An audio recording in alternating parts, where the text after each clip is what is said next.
Hello and welcome. This is Kristen from the Online Selling Show, and today is January 3rd. It's Friday, and I kind of feel like this should be like a midweek check-in for me. This whole New Year's in the middle of the week thing has thrown me off. I wanted to come in only because doesn't life always find a way to make a liar out of you? Just saying. My focus, as I've said in prior videos right now, is just getting myself prepared to go for this shopping I have to do for the business, our wholesale business. That will be all of the Christmas stuff I will be bringing in Christmas for 25. And I am still looking at the estate sales to kind of get an idea, like I said, for what expectations I can have in future years if I needed to go back and look at this to say, what am I finding? And I am finding that the estate sale companies are kind of back in full swing. There's probably about 6 or 8 in my area. You search, I think 40-mile roughly radius from my house. And one of them made a complete liar out of me. I'll tell you what it is, and then I'll tell you my defense.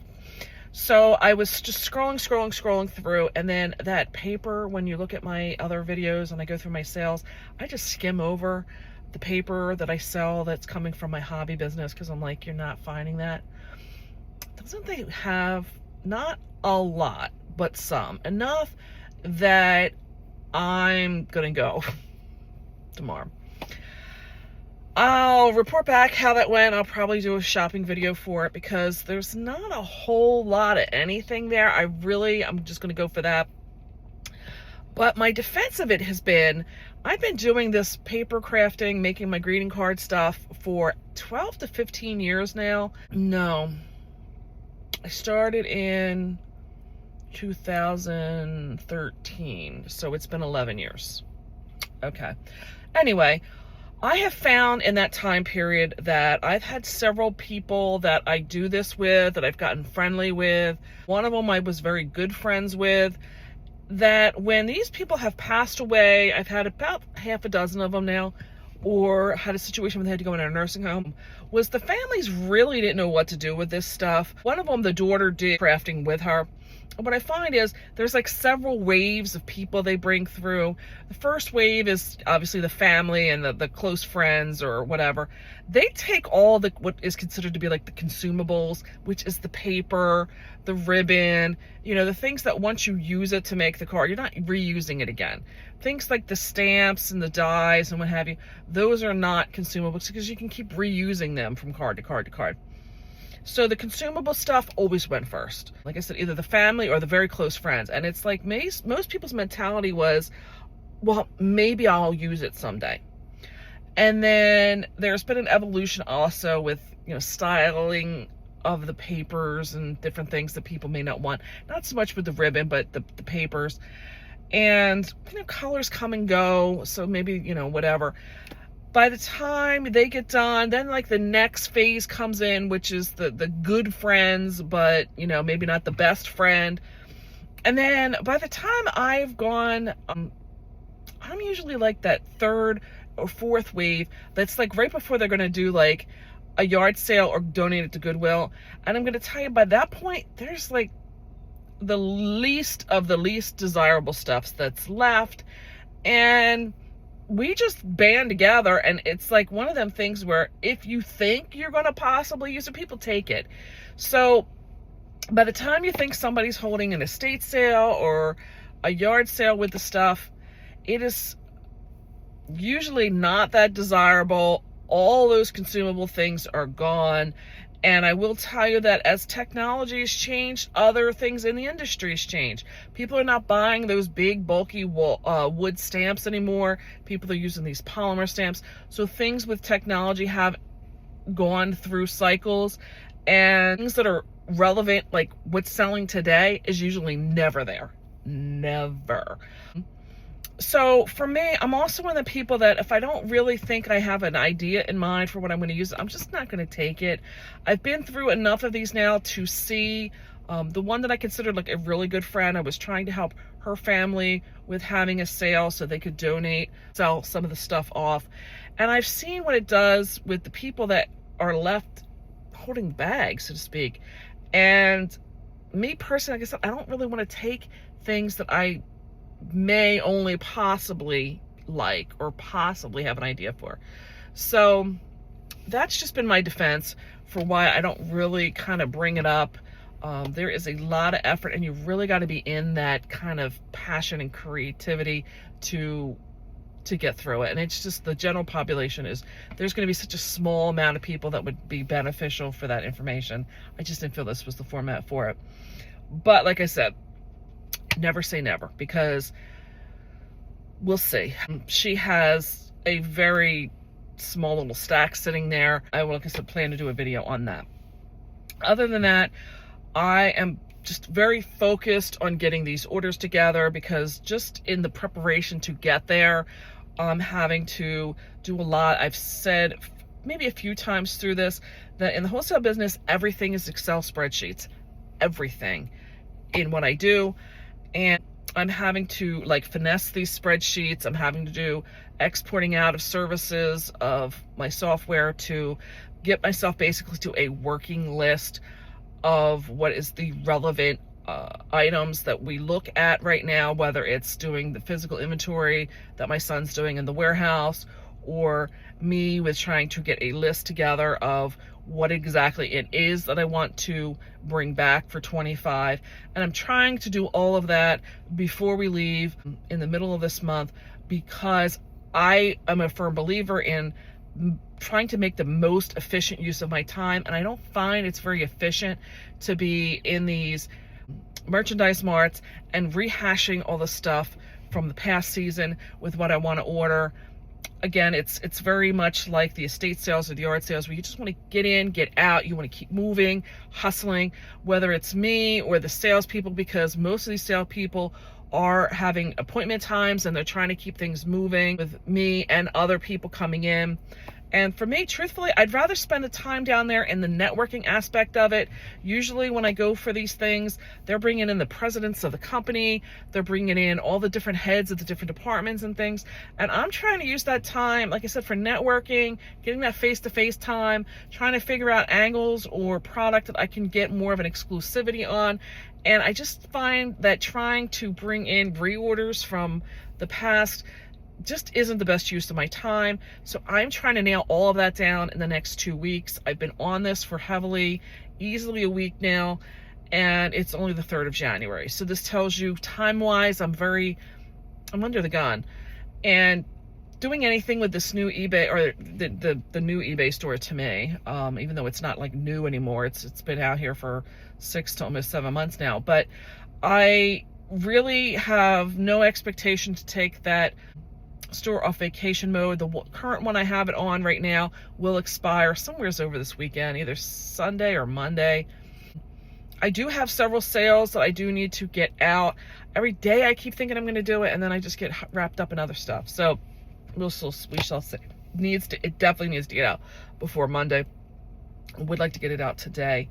So right now, that's the only expectation I have. It's just trying to. I am getting several different people making offers. I will I'll do another video at the end of the week with my sales. This week I have some good ones that I really was happy to see had sold. I was a little scratching my head when I got through the season and they had not sold, and I'm really kind of happy.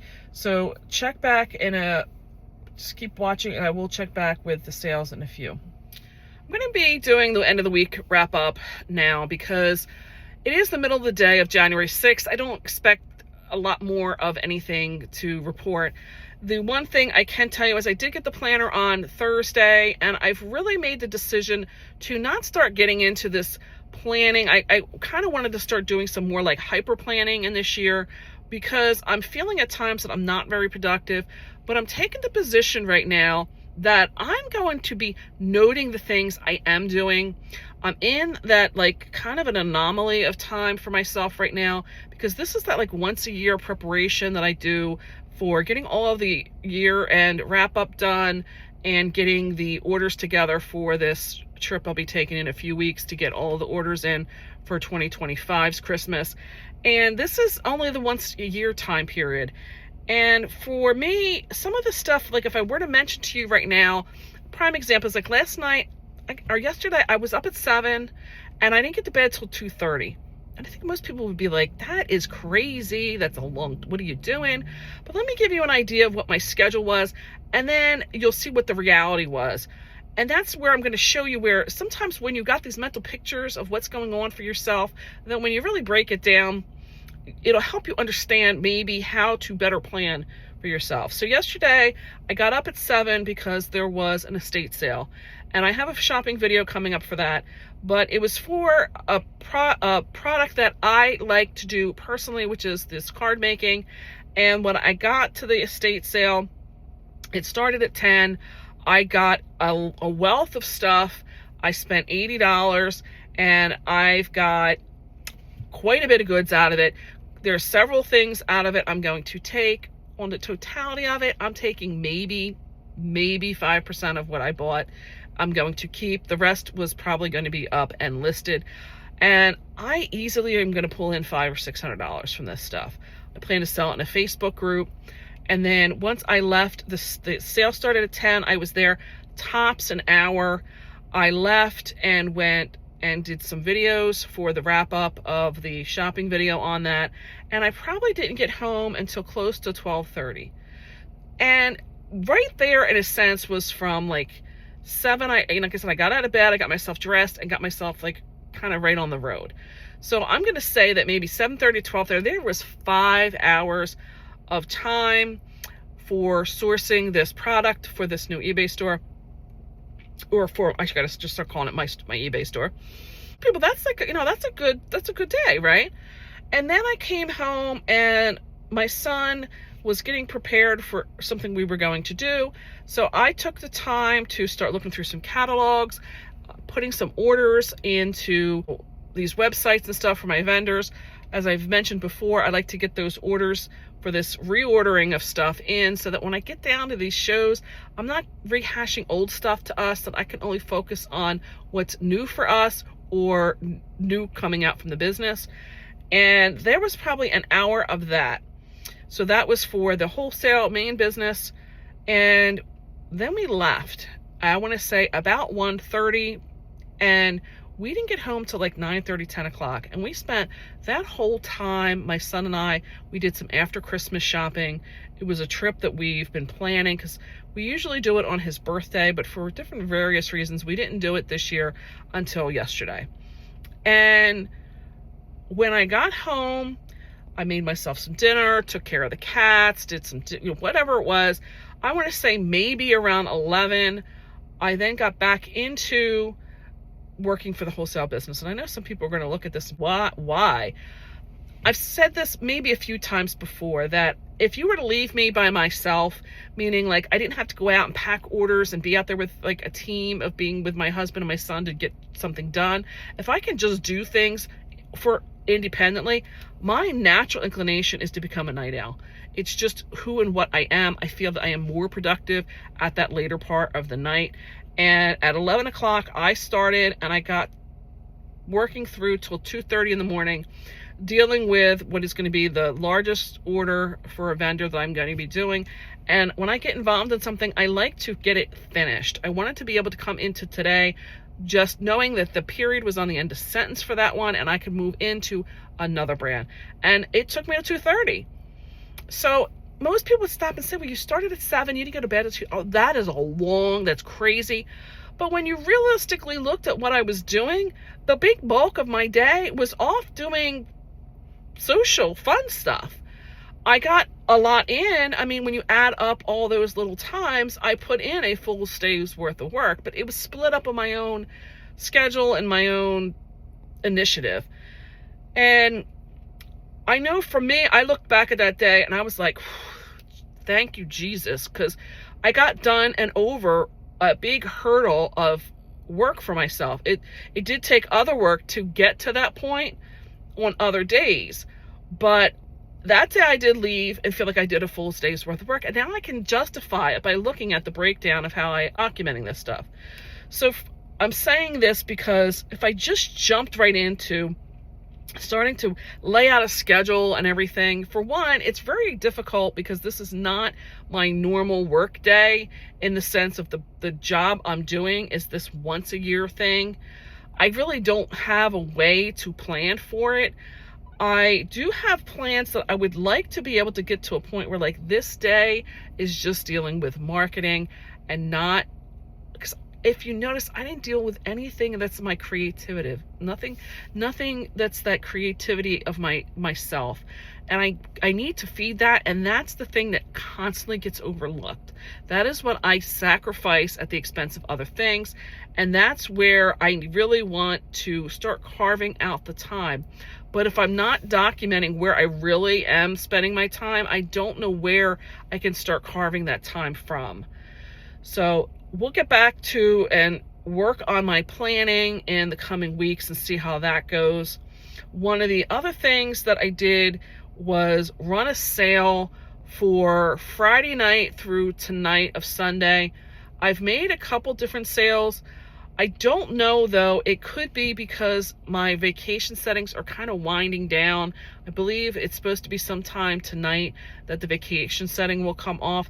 So I can't really say right now, is it because I'm running the sale, or is it because people can see that it will be come soon in the mail to them, versus the people that were shopping earlier and it was like a 2-week out time period. I will say my feedback, for most part, I haven't needed the full 2 weeks. I haven't taken the full 2 weeks on anything. And most of the feedback that's happened on items purchased during these past month or two was saying that items received quickly, received earlier than expected. There was only one person that made some comment about slow shipping. I would say at this point they were probably the person not reading the stuff on the listings and the checkout, because I can tell you that I've purchased from other people that are on vacation, and eBay does make it known across the top of the screen that this buyer will be away and for what time period. I'm going to let that run out for probably a couple of days, and then I'm going to be putting it back because I do need it to be put back for when we go away and stuff. We'll see how that runs. I do plan on pretty much every weekend putting up some kind of a sale. This past weekend, I just ran 20% off of everything. At this period of time, everything has been up pretty much through the Christmas season. I'm not saying I want to get rid of everything, but this isn't a bad time for me to sell any of it. I think in the next couple of weeks and months, I will start selecting more so what I want to get into, the 30% and the 40% or the 50%. But I think that's going to have to be at a time when I can really get back into digging into the listings. I just don't feel I have the time right now to really start dissecting out which parts are the older stock and things like that. So I'll be now coming up. I do have some sales I had over the past, I think it was 30 days. I'll look. We'll go through that as to how many sales I still made, because I think it was 30 days and I was a little surprised. So let's see. So I'm here with a wrap-up video from December of my sales from December 30th, 2024 to January 5th, 2025. I have been slowly adding in my bookkeeping, so I think we're getting a little bit closer now to what is going to be the true statistics. I had $816 of gross sales with a net sale of $483. The gross profit per sale was $58.28 with an average net of $34.51. The the net profit margin overall is 59%, but the average is 48%. You can see that the estate sales are winning by far. That doesn't surprise me because that's been pretty much my focus for the majority of the time of where this store's been. Not listing currently, I've said that before, this is a week where it's transitioning to come off of the vacation mode. I have left it off the vacation mode since I believe around the 4th. I still have not gotten into any of the listings, so this does make sense. The marketplace is eBay because it's the only place I'm listing right now. I am not sourcing. Cost of goods during this period of time was $105, with $127 paid to eBay and $100 paid for shipping labels. We had a total of 15 sales during this period of time. They're saying my average time to list is less than 1 day. I think that's because I have nothing going up. The average time to sell, as you can see, is starting to, used to be around 2 months. It is now coming out to 5 because I haven't listed in 2 months now. So that makes sense. The return on investment is 454% ROI with an average ROI of 939%. So let's get into seeing what the actual sales were. So out of the 15 sales, I'm going to bring up some of the things I feel were of highlights. This was one. This theme is this origami, I think is how you say that. It's just the stylization of it, the shape of the mug, you start to kind of recognize. I picked this up for 50 cents. I will go through the specific expenses and return of investment and all on this one, and then I'll just bring up the highlights in the other one. On the left hand side under here from the photo does show you that it was purchased on 10/11/24. It took me 2 days to get it listed, and then it took 3 months to sell it. This is where the purchase price shows of 50 cents. They give a summation of some of the other data that you'll find broken out over here on the right hand side. This shows that it's like a sale going on, the date I shipped it, the date it's sold. But here's where it's saying that collectively there was $22.45 taken from eBay. eBay took from the buyer to me. That breaks down to a purchase price of $10.35 with a shipping cost of $12.10. I think this was one of those items that I really wasn't sure if it was going to go into the 2-pound range, and I think I just rounded it up truthfully. They did have a sale I had running during the New Year's period, and apparently they bought it during that time. Here again is where they're reiterating it took 3 months to sell. This fixed final value fee of 40 cents is for eBay to take the $22.45 out of my buyer's account and put it into my account. The final value fee is usually considered like the commission that you pay to eBay, and it's generally 15% of the collected amount, which is the $22.45. That does have some fluctuation based on if you have a store, what type of store, what the category is, and there is a calculator you could find on Google that if you need specifics for you and your categories and products, you can look that up. The cost to ship this, the actual cost for me was $7.21. It left me with a net return of $11.42, which I should say has taken out the 50 cents as well of the purchase price for that. So I was given $11.42 into my account, and that gave me a $2,284.84% return on investment, or a net profit margin of 51%. Not bad when you can take 50 cents and turn it into over $11. And then this is just all the different time periods of when it got listed and things like that. So that was probably a very easy thing to pick up. I've already had feedback left on that. They were very happy with that. Then if we start going through, this was an item that I kind of bought as more of a rescue piece from an estate sale down in here where I had purchased them from. The purchase price for this was $12. I'm going to tell you, I'm a little confused now because it's too late after the fact, and I'm trying to put pricing in. I don't know if the $12 was legitimate. There's a few items from the sale I have yet to list, and that's what I had thrown in. The final cost for this one after all expenses was $4.76. Yeah, that wasn't one of the best sales, but when I did buy, just figuring I know I could make some dollars out of it, and these weren't really any brand name, and they had a lot of vintage Christmas that was left, and it was, like I said, more of a rescue piece for me, but I still was able to make some profit out of that. This is a funny one. These are basically trash bags. They are large, heavy-duty trash bags for people to use to throw their live Christmas trees out. These were in a tub of ornaments that I bought from a moving sale in the beginning of August.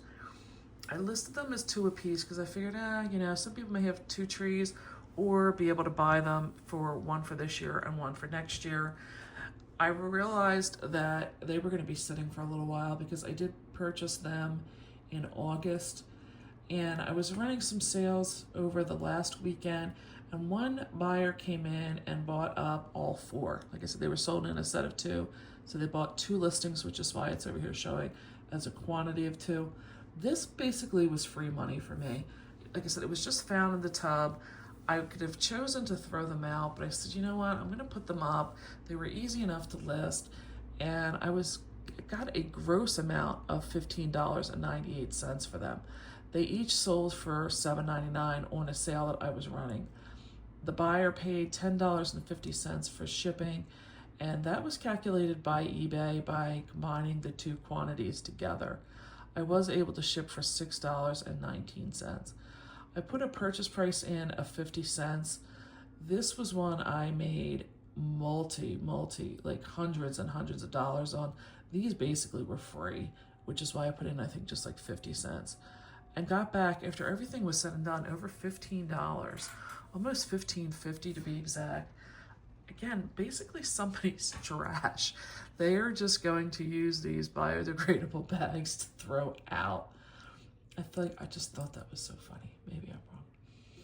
Then one of the next things I bought, I had gone to an estate sale to buy these Santa themed wood cutting type of plans, and happened to find that these were in the box.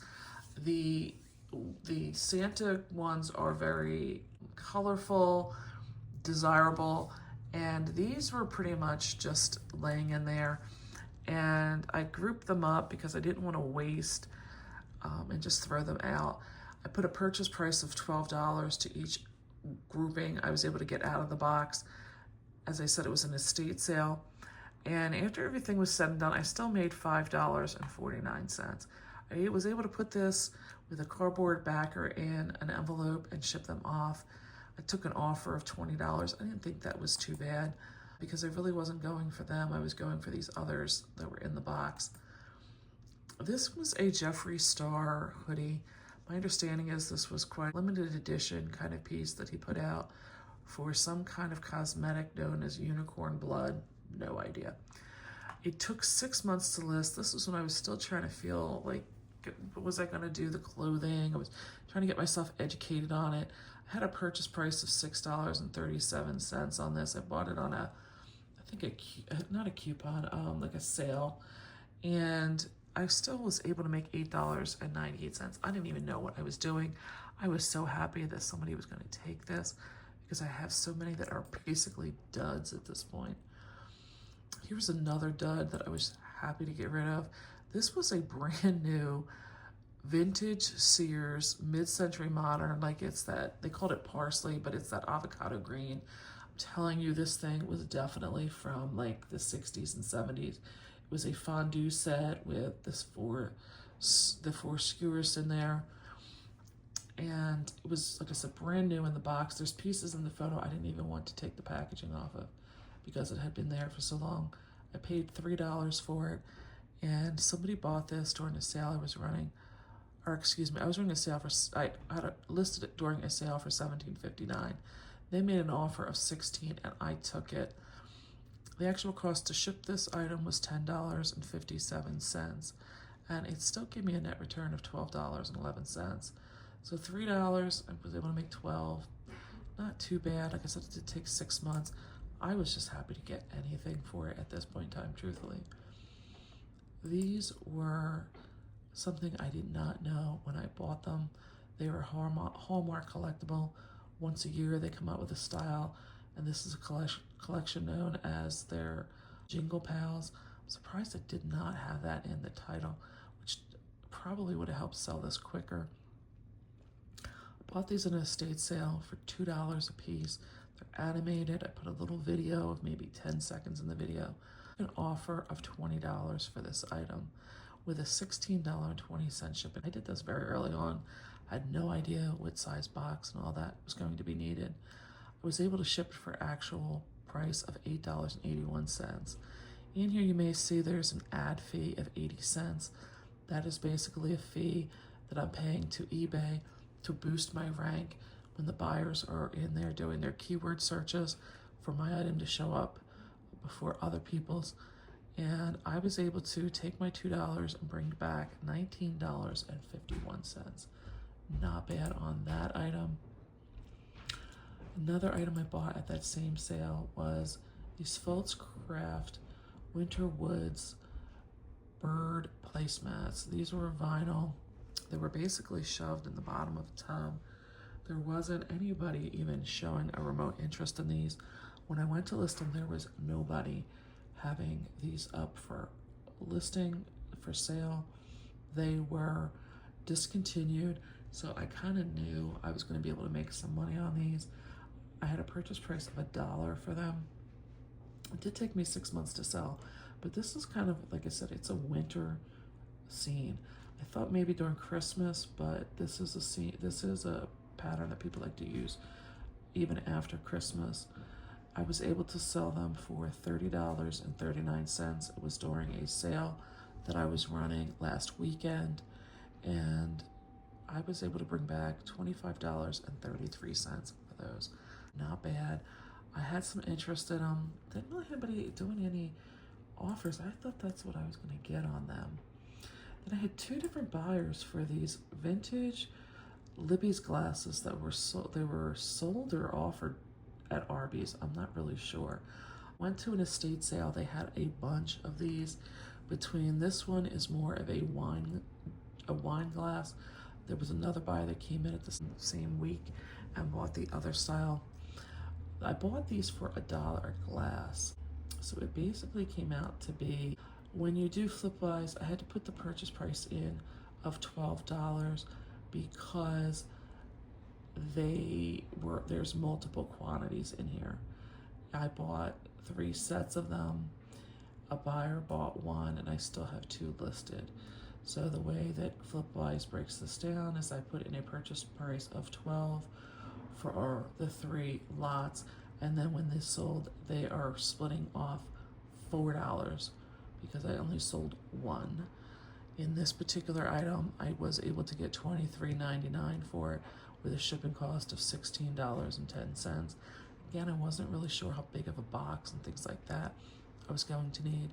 They bought this during a sale as well, and I was able to get $19.47 for this particular item. Going into the other sale that sold on this, here is that more fluted section. This is more of a drink goblet for water or like soft drinks. This buyer bought it during the same sale.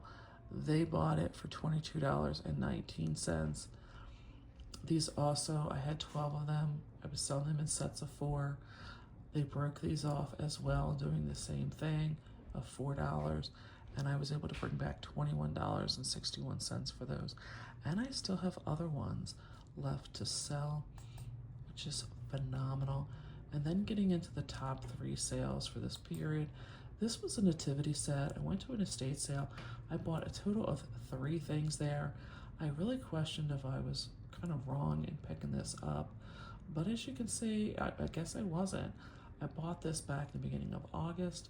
It took 5 months to sell. I purchased it for $20. It does have everything in the box. I don't have a box. I have the molded styrofoam, but all the pieces were there. I sold this for, again, during my sale that weekend, for $63.99, and the actual cost to ship was $6.73. This is one of those items I wasn't really sure how much I was going to have to be charged to ship it. We were able to get a net return of $38.41. So it took me a little bit to sell it, but as you can see, nativities will sell even after the season. Very happy with that. Then the top 2 items were bought by the same person.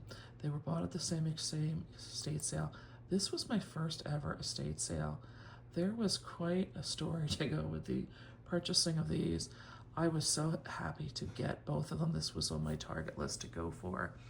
The item on this was purchased for $20, and I was able to sell them during a sale that I was running, like I said, the week around the time period of New Year's, and they bought them for $192. Oh, sorry, $192.39 for this one set.